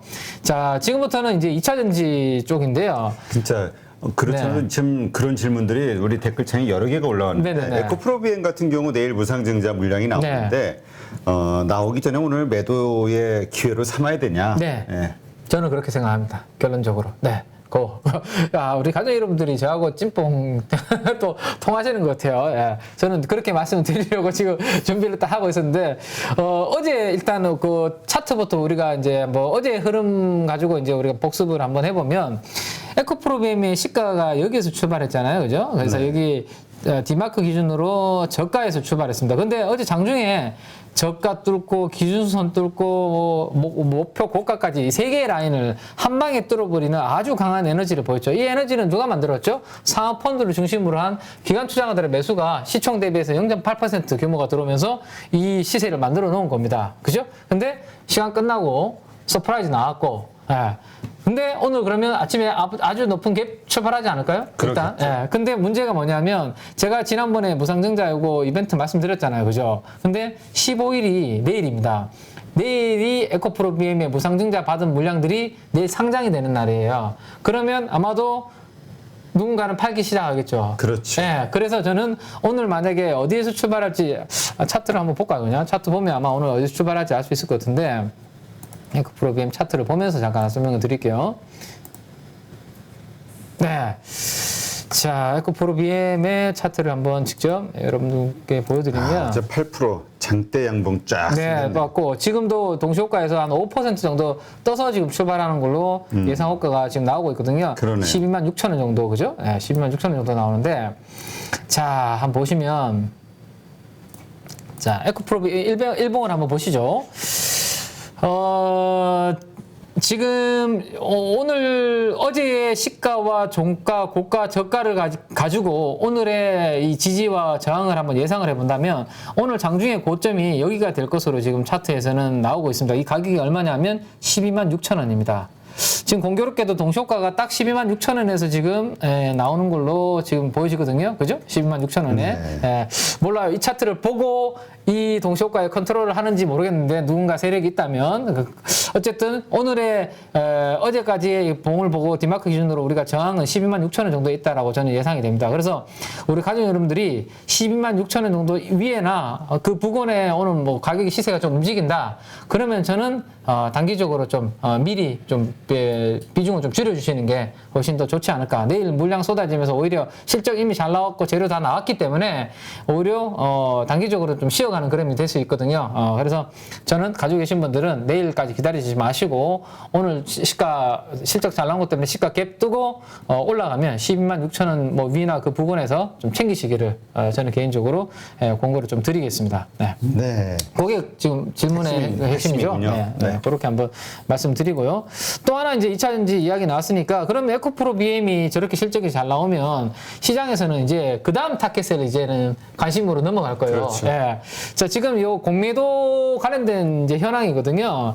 에코프로 BM의 어제의 외국인 수급도 아주 강하게 들어왔는데 이 부분은 공매도 쇼크보. 비중이 하루 전만 하더라도 26% 정도에 육박했는데 어제 하루 만에 지금 9%대로 확 떨어져 버렸잖아요. 그래서 쇼커버가 어제 많이 들어오면서 영향을 준 것 같아요. 8% 강세. 자, 그래서 그러면 이제 우리가 양극재 회사는 에코프로 BM, LNF, 코스모신 소재 세 개가 있으니까 한번 LNF 한번 보면 LNF도 지금 14%대의 공매도 비중을 지금 보여주고 있습니다. 그래서 LNF도 제가 봤을 때는 에코프롬이 실적이 잘 나왔기 때문에 LNF가 실적 발표 잘 나오기 전까지는 아마 주가 오르면서 기대치에 따라서 주가 오르면서 쇼커버가 들어올 수도 있는, 그러면 주가 탁 튈 수 있는 그런 가능성이 있다라는 거 생각을 하실 필요가 있을 것 같고요. 어제 외국인과 기관의 양 매수가 있었네요. 네네네. 네.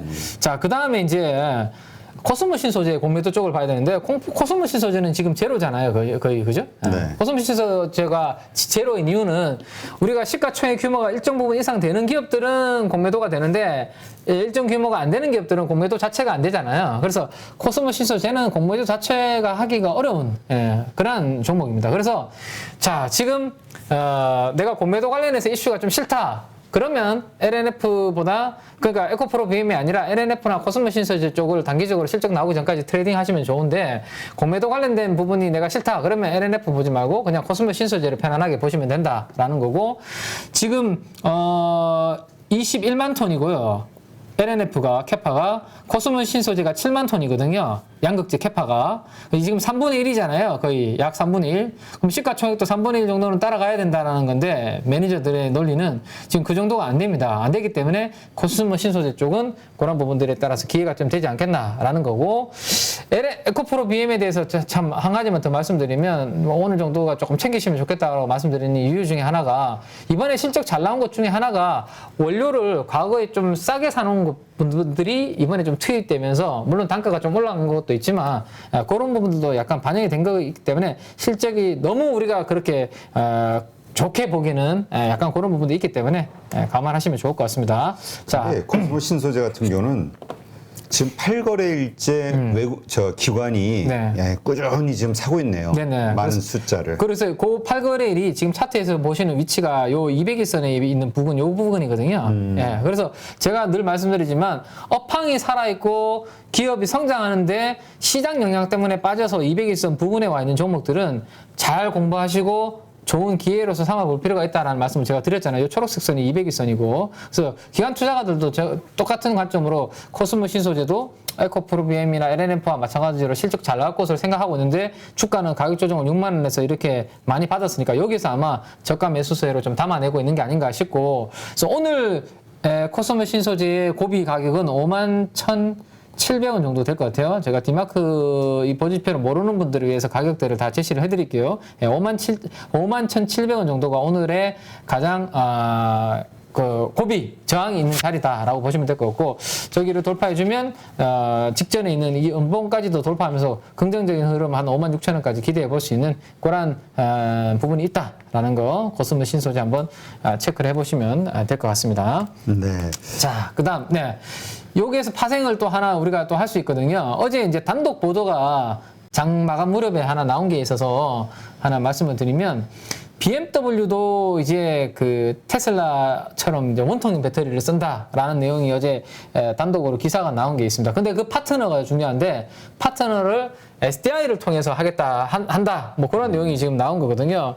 자, 그러면 여기에서 이제 양극재 말고 우리가 2차 전지 관련주를 한번 오늘 또 고민을 해본다면 2차 전지 쪽에서 원통형 배터리의 밸류체인이 상신 EDP, 그 다음에 또 누가 있죠? TCC 스틸, 그 다음에 신흥 SEC, 테이펙스 이런 종목들이 2차 전지의 원통형 배터리의 밸류체인이고 삼성 SDI 향으로 매출 비중이 있는 기업들이다라고 보시면 됩니다. 자, 그래서 그 중에서 이제 상대적으로 그러면 4개 종목 중에서 2개만 좀 추려주세요 라고 이렇게 이야기하신다면 저는 상신 EDP와 TCC 스틸 2개 종목 정도를 이제 보고 싶은데요.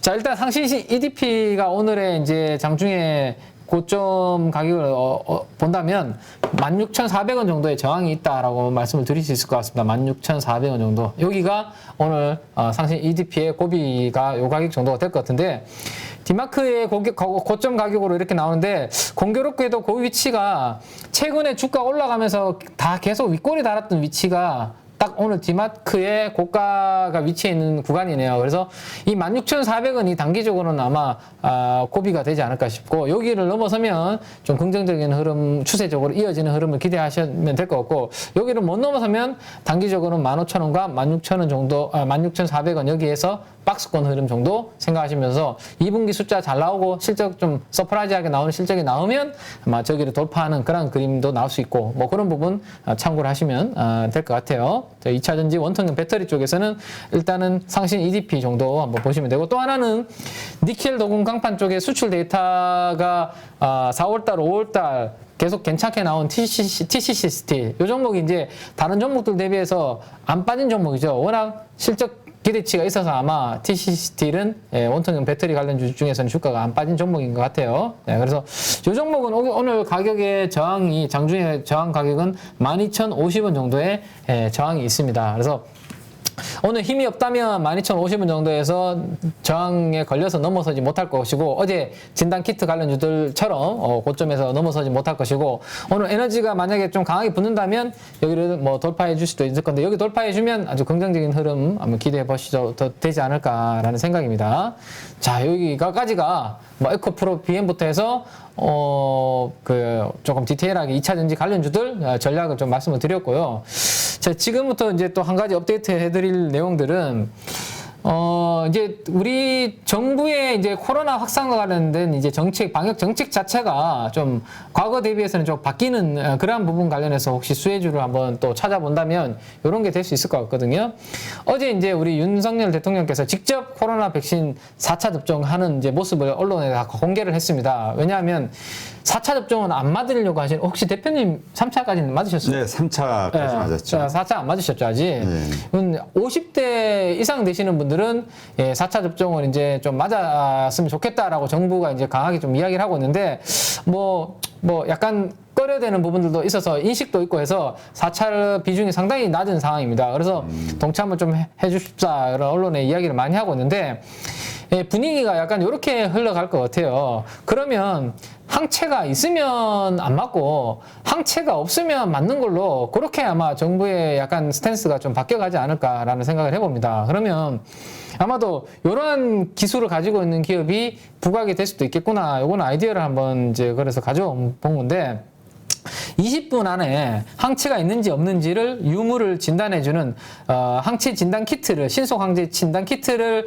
만드는 회사가 미코바이오메드라는 회사가 있습니다. 이 회사는 20분 안에 항체 유무를 진단해주고 있어서 전문가용에 이어서 개인용 허가도 신청을 했다라고 하죠. 그러면 앞으로 저 백신을 맞는 방향으로 이제 공고를 하는 방향으로 이제 정부 정책이 이제 간다면 내가 굳이 항체가 있으면 안 맞아도 되니까 찝찝하니까요. 4차까지, 5차까지 맞기는. 그럼 일단은 이 신속 항체 진단 키트를 통해서 먼저 항체가 있는지를 검사를 하고 맞으면 되니까 이 니즈가 조금 올라가는 부분, 그러면 이 코로나 확산 관련해서 이 관련된 부분들이 시장의 관심을 좀 얻을 수 있을 것인지, 그 부분이 한번 여러분들께서 또 재미있는 관전 포인트가 되지 않을까 싶습니다. 자, 그래서 디마크 기준으로 오늘 뭐 이 부분을 간략하게 코멘트를 말씀드리면, 어제의 이 봉이 윗꼬리를 좀 거래량이 약간 실린 음봉으로 윗꼬리 닿은 음봉으로 이렇게 끝났습니다. 자, 지금 보시면 이게 음봉이고요. 지금 색깔은 빨간색이지만 어제 이렇게 끝났거든요. 이런 봉으로. 그러면 제가 이게 음봉이라고 말씀드렸죠. 그러면 시가가 여기고 종가가 여기입니다. 그럼 시가부터 종가까지 이렇게 쭉 누군가 밀었고 그 시가에는 제가 항상 말씀드리지만 저항이 있다라고 말씀드리죠. 저항. 자, 근데 그 저항이 위치한 자리와 디마크 기준으로 기준선인 가격이 12,300원으로 오늘 거의 중첩이 되네요. 그러면 12,300원이라는 가격은 에너지 가격으로서 매우 중요한 가격을 보여준다. 그래서 오늘 시가에 12,300원을 넘어서서 출발하는지도 중요하고 이 가격과 오늘 고점이 12,600원이니까 이 가격을 오늘 넘어서는지가 미코바이오메드한테는 상당히 중요한 가격이 되지 않을까 싶거든요. 그래서 이런 흐름 정도 한번 차트상으로는 참고하시고 앞으로 이 관련된 정부 정책의 방역 스탠스에 따라서 이런 기술들이 좀 부각이 될 수 있으니까 관심 종목을 한번 등록해놓고 재밌게 한번 보시는 것도 괜찮지 않을까 싶네요. 자, 이제까지 언급했던 종목들 지금 장 시작했으니까 네, 빠르게 한번 네. 시초가들 한번 보죠. 시황 네. 어떻게 돌아가고 있는지. 자, 그럼 일단 에코프로 BM부터 한번 봐야 되지 않을까 그렇죠. 싶거든요. 네, 시가가 디마크 고점보다도 오늘 살짝 더 1,300원 정도 높게 지금 출발한 것 같거든요. 거래량이 많이 터지고 있는 것 같아요. 자, 요거부터 한번 보도록 하겠습니다. 자, 살짝 윗꼬리 달죠? 윗꼬리가 아니라 음봉이. 위에서 내려오네요. 네, 지금 음봉이 지금 만들어지고 있고, 제가 말씀드렸던 12만 6천 원이란 가격대까지 지금 다시 내려오려고 자꾸 하고 있는데, 거래원을 보니까 오늘 외국인들이 아주 세게 지금 편입을 하는 것 같아요. 지금 보면, CT, 모건서울, 메릴린치, 자, 여기가 지금 다 매수 창구로 지금 잡히고 있습니다. 근데, CT를 제외하고 모건서울과 메릴린치 이쪽은 약간 CFD 계좌 쪽도 있고, 메릴린치 는 약간 단타적인 성향도 있거든요. 그래서 그런 부분도 감안하시고 한국증권이라는 이쪽은 아마 기관 투자가들 쪽이 아닐까 싶은데 저는 오늘 아침에 시가 떴을 때 좀 챙기자라는 말씀을 드렸으니까 우리 가족 여러분들은 아마 그렇게 아마 대응을 좀 하시지 않았을까라는 희망 가져보고요.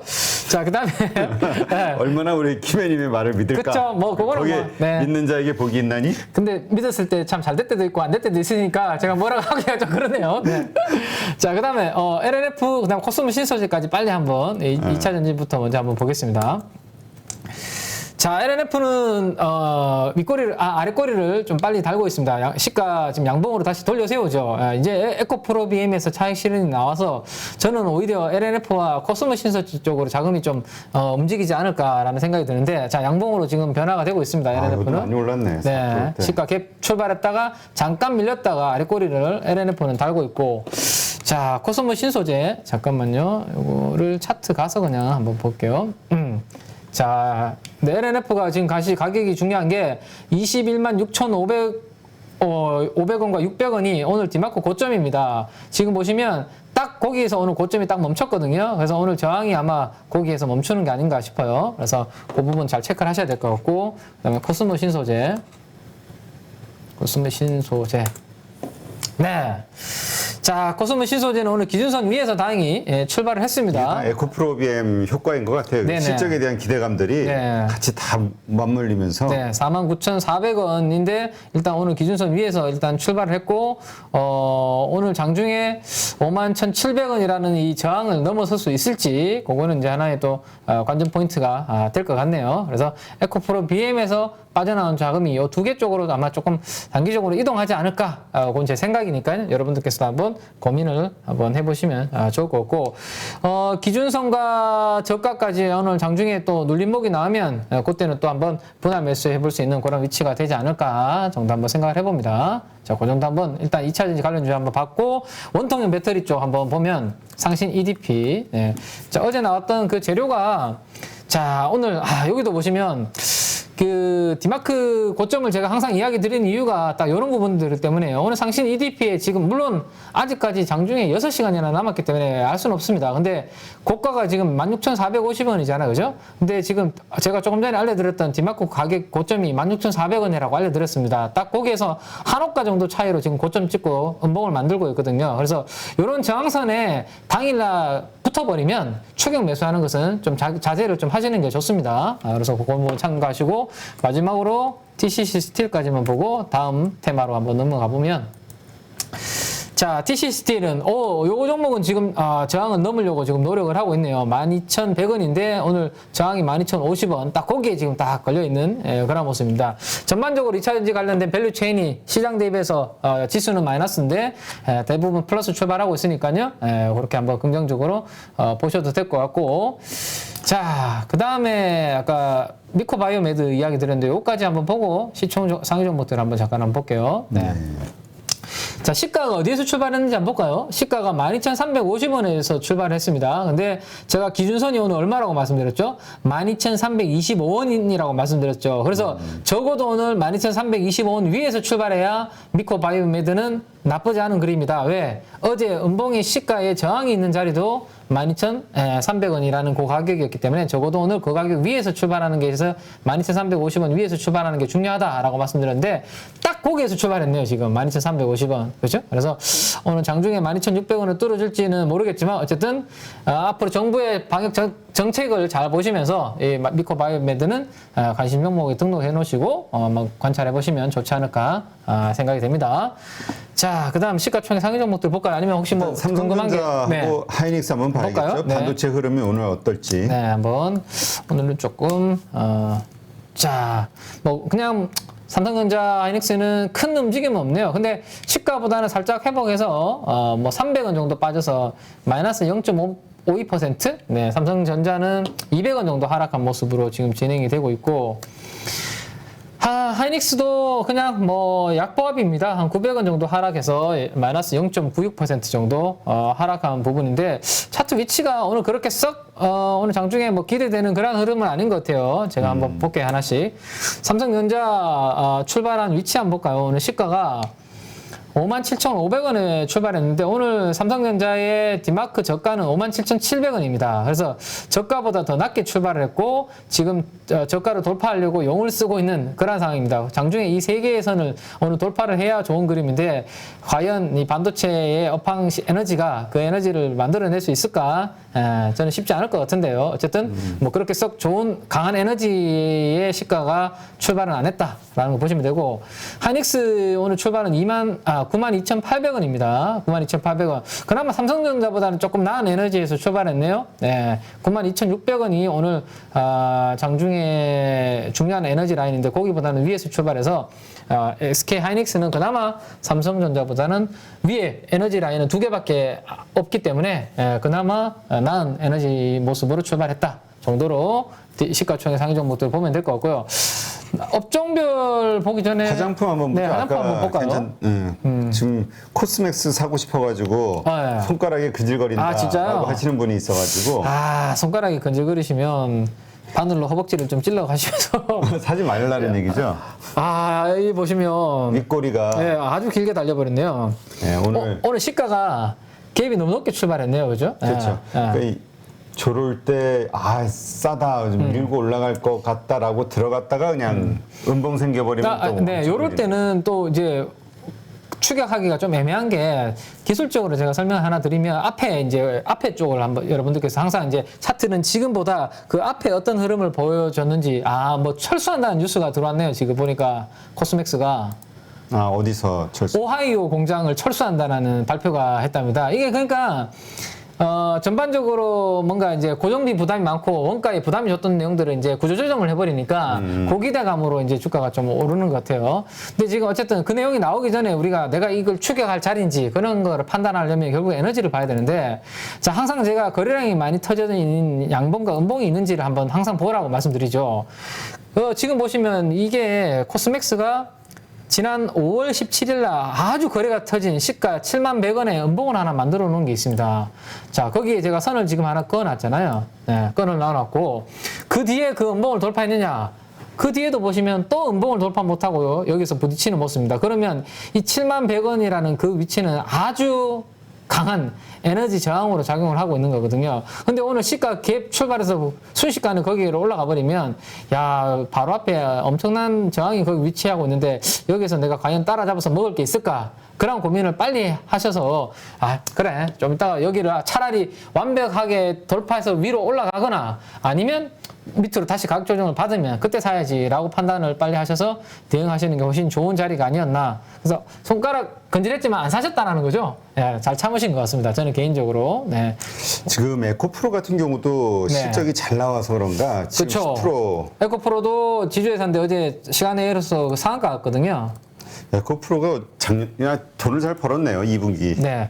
에코프로는 그게 또 하나가 있고 아까 우리 그 뭐 김민수 대표님하고 성일하이텍 그 이야기를 하셨는데 저는 이제 성일하이텍에 대해서 구체적으로 저는 절대로 칼이 들어와도 이야기를 못 합니다. 왜요? 저희 회사가 대표 주관사거든요. 아. 그래서 비유 이야기하면 바로 잘립니다. 아, 네, 그래요? 절대로 저는 어떻게 생각하세요? 그러니까, 이게 위험한 방금 거네. 제가 속게 할 뻔했어요.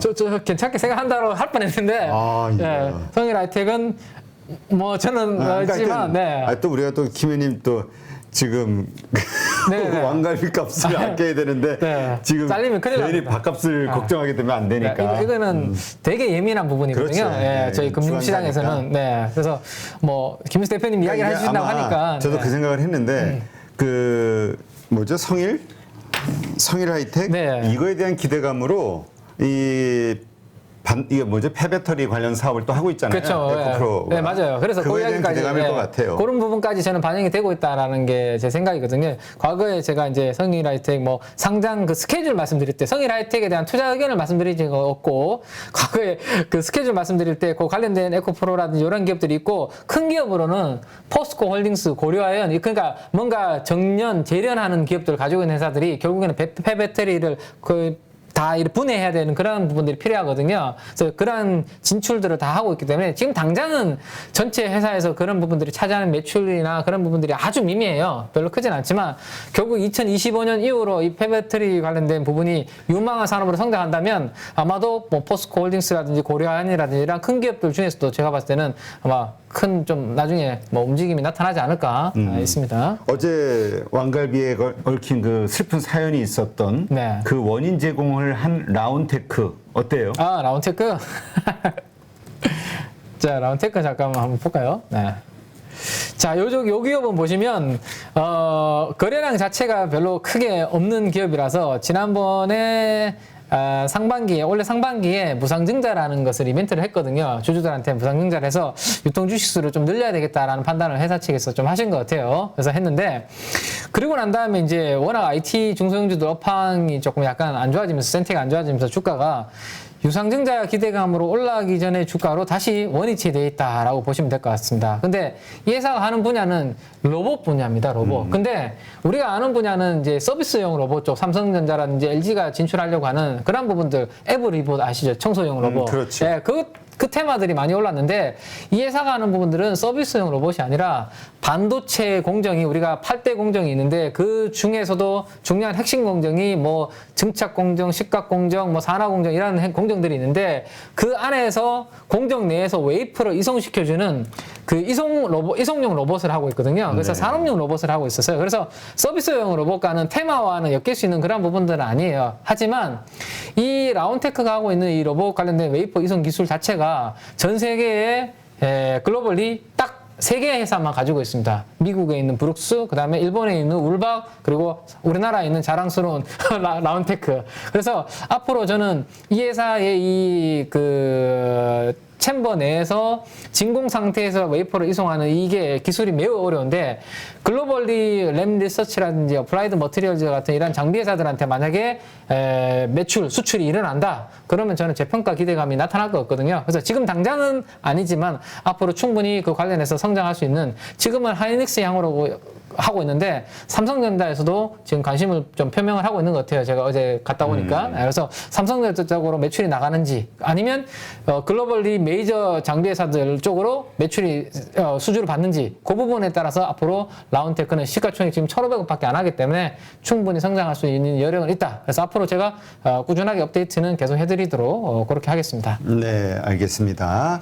네, 뭐 다 봤죠? 특별히 따로 잠깐만요. 네. 그 아까 이거 하나 질문하신 분이 있어요. 상신 EDP SK 많이 올라오네.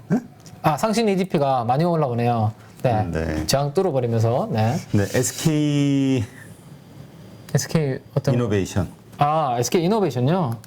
오늘 그러니까 지금 삼성 SDI 자, 같은 경우 3% 오르고 네. 다 흐름이 어쨌든 그런데 혼자 지금 마이너스라. 그쵸. 이거는 아무래도 그러니까 우리가 항상 그 SK 이노베이션은 참 아쉬운 종목 뭔가 좀 내가 왜 좀 아픈 손가락이라고 보통 우리 몇 표현하는 거 있잖아요.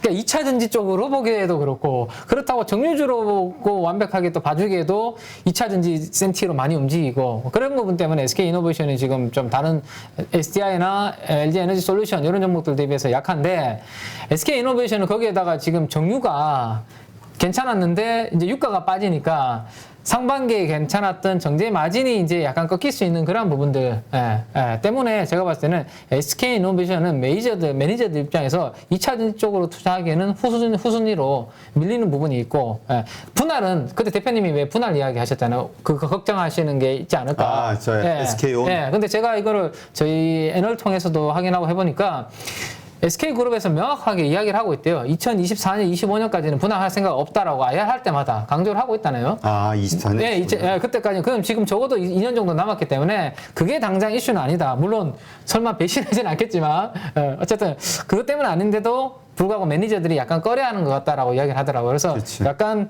배터리 셀 업체로 보기에는 후순위에 있다 정도로 좀 여의도의 분위기를 좀 보시는 게 좋을 것 같습니다. 네, 알겠습니다. 우리 가족분들 잘 참고하시고요. 네, 오늘 방송은 여기까지 하도록 하겠습니다. 오늘 좋은 인사이트 함께 해주신 우리 키맨 민재기 팀장님. 민재기 팀장님이 왕갈비를 먹는 그날까지. 열심히 하겠습니다. 네, 자 내일 뵙도록 하겠습니다. 네, 감사합니다. 수고했습니다. 누구나 1시간 안에 200개 종목에서 좋은 종목을 고를 수 있는 그런 능력을 배양할 수 있도록 제가 도와드리려고 그렇게 하고 있습니다.